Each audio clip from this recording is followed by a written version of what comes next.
আমি সুকন্যা চলে এসেছি সানডে স্পেশাল একটা ভিডিও তোমাদের সঙ্গে শেয়ার করব।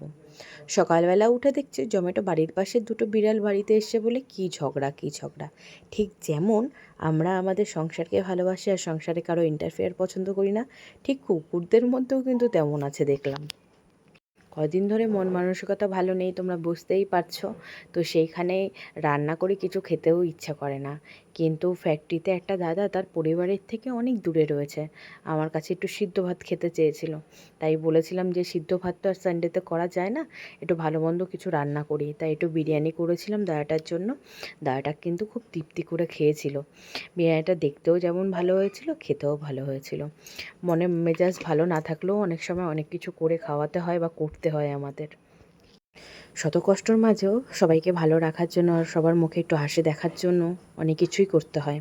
হাসি কখনো শুধু হাসি হয় না, এটা হয়তো না বলা কথার শেষ নিঃশ্বাস।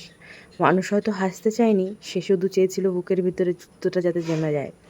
হাসির আড়ালে আমি ভালো আছি কথাটার পিছনে কত যে ভাঙা মন লুকিয়ে আছে তা হয়তো কেউ বুঝবে না বা কাউকে বলার নেই। তাই কাউকে কিছু বলার আগে একবার অন্তত তার নীরবতাটাকে অনুভব করো, যে তার হৃদয়ে কতটা কষ্ট হবে যদি এই কোশ্চেনটা করি বা এই কথাটা জিজ্ঞাসা করি।